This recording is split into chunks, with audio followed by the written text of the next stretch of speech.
屏山文物徑咧，咁咧就有鄧氏宗祠啦、二期二公祠啦、近庭書室啦，咁樣幾個地方嘅。個祠堂嘅作用咧，最主要就係開會，咁咧結婚喜慶啦、生日啦，咁咧都可以喺祠堂舉行。上章為意思咧，即係話咧，章咧即係做高官，個官個頂冇嗰粒玉叫章，咁啊上章即係靚玉，靚玉就表示最叻讀書嘅。洪聖公咧就紀念洪熙嘅，洪熙係一個官嚟嘅，就好識風水嘅，仲睇天氣，所以咧就叫人紀念佢。社壇咧即係土地公嘅啫，門口咧就係擺地下嘅人哋，但係社壇咧就高格啲，升一級。鄧氏文館本身就係一個警署嚟嘅，後來我哋就要求佢拆咗佢，話將佢文物合立擺喺隻擠埋一個地方，所以叫文物館。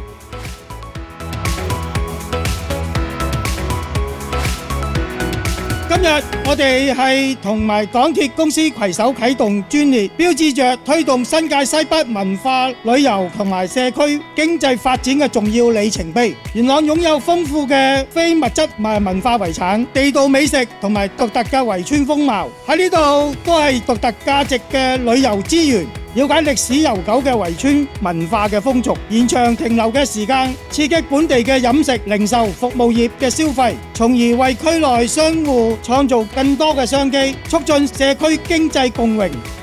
咁我哋今日咧，除咗去觀賞到咁靚嘅建築物啦，亦都有我哋元朗特色，我哋嘅盤菜。元朗係一個好有親情啦，大家好團結，做乜嘢都一齊嘅。咁今日呢一個例子咧，就正正係體現到咧政商民一個非常成功嘅例子。港鐵公司一直咧都係推動城市嘅前行，我哋透過鐵路同埋輕鐵咧嘅服務聯繫社區，我哋好高興咧可以將輕鐵嘅旅遊體驗延伸到去天水圍同埋元朗區，進一步咁樣響應咧政府無處不旅遊嘅理念，聯繫咗好多元朗嘅商戶嘅優惠，令到旅客咧其實佢哋係提供超過咗200蚊嘅折扣，咁啊真正做到搭輕鐵上元朗同埋食好嘢嘅。元朗商會輕鐵旅遊專列，元朗專線無論喺車廂嘅設計同埋行程嘅推介咧，都係結合咗藝術文化同埋美食嘅元素。今晚嘅啟航禮就更加進一步啦，將呢個旅遊嘅體驗咧延伸到我哋嘅圍村文化。今次唔單止係一個旅遊嘅活動，亦都係一次文化交流同埋社區連結嘅一個盛會嚟嘅。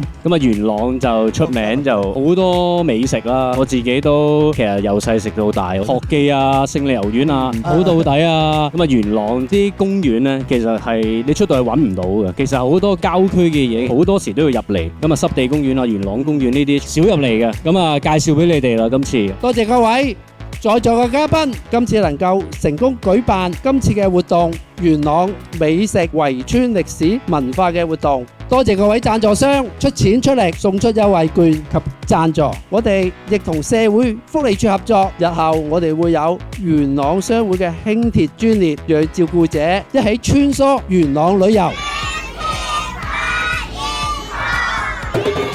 輕鐵發現號，無處不旅遊，耶！